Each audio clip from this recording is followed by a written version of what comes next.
You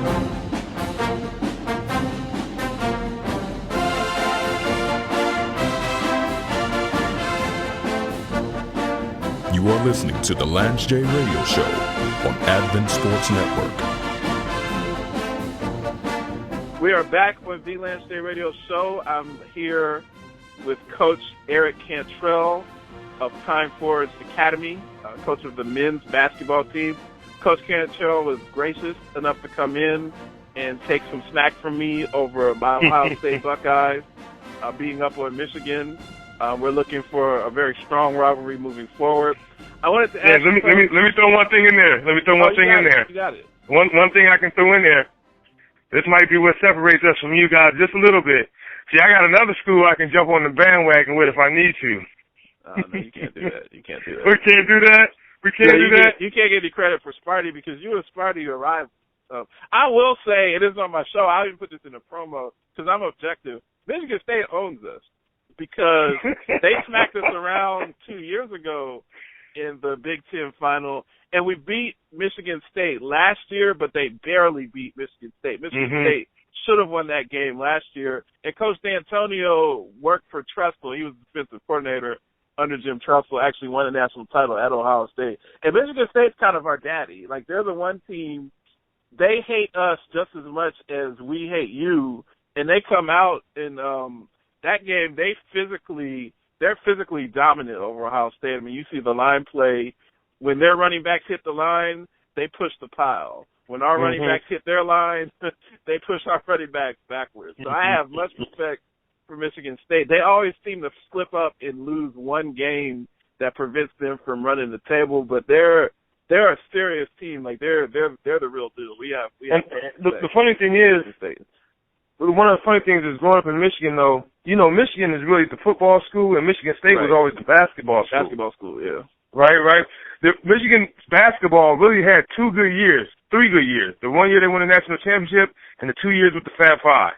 Right. Outside of that, it's football. And Michigan State was, basketball. So my first love being basketball, I've always kind of rooted for Michigan State when it came to basketball.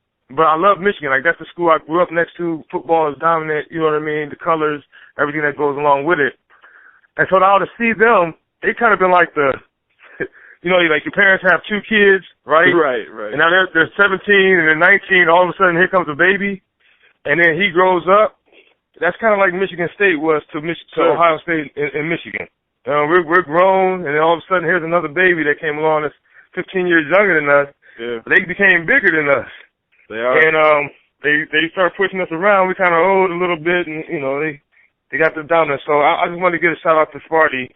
No problem with that. I have much respect for Sparty, and that's a great transition because I want to talk about another team that wear the same colors as Sparty is your Prime Force Academy Falcons. Yes, sir. I had a chance to speak with one of your players, Patrick Jones, earlier this year, and he was kind of setting the table for what's going to happen with the season, looking forward to a really strong season. What's going on with the Falcons? I know you guys have started. What's your record? How are you guys doing, and what's the season kind of shaping up to be so far? Boy. Well, right now we're 1-1. Had a tough game last week. We lost. Had a tough game yesterday. We won. It's a learning curve, man. I lost some horses. Graduated last year, about 4 of those guys, and from that championship team last year. And so these guys are now realizing what it's like to not be the third option, but to be the first option. And it's a lot different for them. And I don't think they listened to Coach when I was telling them all year, like, hey, guys, you was averaging 14 last year, but you was catching the third pass and you were wide open, so you're supposed to make those threes. This year, you're going to have the ball. And everything's going to start with you, and it's going to be a different game. And so you got to be able to transition. And so it's going to be a learning curve, man. It's going to be a learning curve. We were the champs for the Penn Jersey League. We're still the reigning champs, so we're taking everybody's best shot. And we're on the road a lot this year, too. We're kind of like on tour. We don't play our first home game till January 10th. So our first 6 games are on the road. We get 1 home game, then we're back on the road. We finish at home with our last 6 games, but we're on the road, man. We go to these different venues, and they want to beat us. And even though it's not the same team as last year, it's the same name on the jersey. You still got the championship belt, though. Absolutely. Yeah, it's still the same name on the jersey, so people giving it the best shot. And we won yesterday by 3, and the coach walked up to me. He said, "Man, we coming for y'all. We coming to your place." Like, they want to beat us. They want to beat us. Teams want to beat us. So, it's a learning curve. These guys, I try to get them to turn the TV off and stop watching what they see on SportsCenter and focus on the skills that they actually have. Right. You're not 6'9", you're not Durant. You can't do them type of things. You got to work on, 5'11" stuff. Right. We'll see how it goes, man. We got a tough game coming up. Our next game, we go out to New Jersey to play Life Center. If people don't know about Life Center, they put out top talent. They had a guy, LaQuentin Ross, from there that went to Ohio State. He had a big 3 in the tournament a couple years ago. Yeah, he was a baller. Deion Waiters that plays for, Oklahoma City, went there. Yeah, last year we played Life Center. They have 3 guys. One guy went to Marquette, one guy went to Indiana, one guy went to St. John. Wow. They got ballers. So, we got a tough game. We're going out to their place this year. And then we got the Hill School coming up for Handy Hall weekend. So we got some tough games, but I try to expose these guys to top talent to let them see, there's guys up there your age that are really putting the work in because they really want to do something with it. And so, you can't just be about talking. You can't just be about, showing up at the gym on game day. You got to put the work in. It's the work ethic. Beating up on inferior competition only gives you an inflated vision of yourself. Absolutely. And then ultimately you're going to run into a team. When I used to coach, I didn't coach at your level, but I coached a team, and we had a very inflated record. We were 12-1. I knew that we weren't that good, but we had played a lot of really bad teams. And I used to tell my kids all the time in practice, I'm like, you guys aren't good. I'm like, as soon as we play someone who has any type of ball movement or shooting skills, like, we're going to get blown out. And we eventually ran into that team in our championship tournament, and we got blown out. Just for our listeners, tell us a little bit about your coaching style. To this day, you played for Coach Chris Fielder. I played for Coach Chris Fielder at Pine Forge. To this day, when I hear the number 41 and the number 42, I feel that on the court I'm supposed to run to the free throw line on the opposing end of the court because I know that that's the full court press. And I know that Lamont Perry is going to be on the ball. I know that Thomas Lawson is going to be at half court. And I know it's my job to be at the end of the court as the last line of defense. When I hear 21, I feel that wherever I am, if I'm just walking the streets of Seattle and someone yells out 21, I feel that I have to get to my place on the court where the half-court trap is. Do you run some of those similar plays? Is that like an institution because you were a disciple of Chris Fielder just as I was?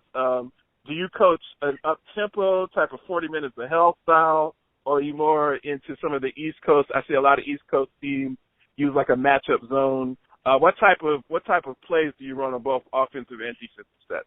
Well, I like to run a little, I remember those days, just before, I don't want to skip over that. I remember those days, the 42, the wheel, 21, it was on and popping at those times.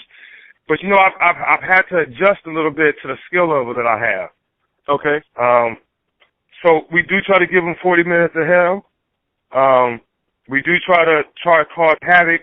We had guys, though, you were naming some guys, Thomas Lawson, Lamont Perry, myself, you, and even Chris Fielder's son, Chris Jr. I mean, Sure. We had guys that can shoot the ball. You know what I mean? I really don't have guys that can shoot like that right now, so I've had to adjust it. We try to get a lot of points off of fast breaks, so we try to cause some havoc, try to get some steals, get deflections, and then try to get out on the fast break. I try to get these guys, shooting threes. I take a page out of Coach K's book a little bit. I look for threes on fast breaks. I look for threes on rebounds and second chance shots. Really don't run a lot of threes off a set play. You know what I mean? So we get a fast break. One of my shooters, I got one, slide to the corner, and that's a chance for you to take a wide open three and knock one of those down. And you get your feet set also, so it's a lot easier to make a three if your feet are set. Off of a set play is difficult because you're naturally ball movement and your feet are probably not likely to get set. Yeah, and you're fading. You might got a defender in your face. You're taking a tough shot. It just doesn't work out well for us. we do a lot of read and recognize basketball is what I call it, read and recognize. So it doesn't matter if they're playing zone or man. We run basically a lot of sort of like a flex offense, right? Pass, move to the open space. Pass, move to the open space. Your man turns his head, you move, you cut. We're trying to get layups. First thing we're trying to do is get layups. We're trying to get layups. Mm-hmm. You know, we don't have anybody 6'9" that can just post up and work out in the post. And I really don't have a dynamic guard. What I tell guys is one of our advantages is that we have a bunch of guys that are about the same size that can all do about the same thing. So if he gets the rebound, you fill the lane. If you get the rebound, he fills the lane. You know what I mean? Like that's our advantage. And it worked for us the last couple of years. When I went to our championship run last year, I had guys that could do multiple things. You got to be able to do multiple things if you play on my team. You got to be able to rebound. You got to be able to dribble. You got to be able to pass. You got to be able to score. You got to be able to set screens. So that's basically the type of offense that I run with these guys because I don't have a dominant position player. So that's our advantage. And we get out, and when we're able to do that, when we need half-court offense, you know, I've had to just, you know, actually direct from the sideline. We don't have a shot clock, so I can do that. I'll have my guards come. I'll say, hey, you stop right there, and you just dribble. And I'll put guys in spots on the floor as the game is going on. And it works for us in certain instances. You know what I mean? Especially if I see that the game is coming, you know, the guys are stalling out. They're not really finding anything. And sometimes I have to, you know, literally coach the game as if I was playing, but I'm coaching right there from the sideline and telling them where to pass the ball and how to move. You know, hey, take that shot. So absolutely. That's you know, these guys are. It's not like it used to be, James. You know, when we were at Pine Forge, there was 3 teams: the girls team, the JV team, varsity team, basketball. Right. That's it. Now, if you wasn't on one of those teams, you wasn't an athlete. So the competition was thick. The competition was real thick, and guys really worked at it. It didn't matter at Pine Forge. It didn't matter because Pine Forge has turned out some really good preachers and some really good singers. But the truth be told, if you didn't wear that varsity Falcons jersey, your experience at Pine Forge was not the same. And this is coming from someone who was the 4th man off the bench. I was not even always in the rotation. But just the fact that I was on the squad and experienced being on the squad, it's a complete. I know that you were a star at Pine Forge. I was not a star, and I'm not someone that has amnesia that tells tales about putting up 40 on someone. I was a rebounder. I could come off the bench and do a little bit of work, but I was not a superstar athlete like the Lamont Perrys, Thomas Lawson, the Aaron Bakers, people like yourself. But I was on the squad, and, you know, I had some... And that made you a somebody. I had times where I did come off the bench and put up 15 points. And and you get that type of love. It's a different experience. And you're right, there's just a lot more competition these days. I mean, kids these days are different.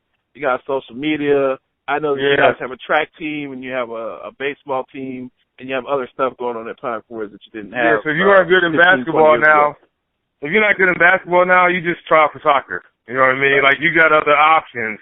Where if you didn't make it with us, you was a nobody in the athlete world at Pine Forge. You go into choir, go into creative arts, go into USM. Or you can play for a bad team in the classic, tip-off classic, and put up 30 for a team that has no chance to win. But check this out, though. The Handy Hall Classic, some of those guys that didn't play basketball on the team, but they gave it their all at the Handy Hall Classic, they still were, you know, a little bit, to be honest, they were better than some of the guys I got right now because their heart was in it. You know what I mean? Like, they gave it their all. They 100%, 150% when they were out there. Like, you know, now guys, everybody on my team looks good. These guys look good. They look good. I'm talking about, where'd you get those sneaks from? Can you hook me up? You know what I mean? They got wristbands, leaf sleeves, leggings, hair wraps, everything going on. But you can't put the ball in the hoop. So I'm trying to change that philosophy. It's a philosophy. It's a generational gap too, man. So, you know, like you said, we didn't have all those things. Our pride was on the line. Hey everybody, this is Coach Eric Cantrell. I am the athletic director and the head coach for boys basketball at Pine Forge Academy, located in Pine Forge, Pennsylvania. And I'm listening to the Lance J radio show on Advent Sports Network.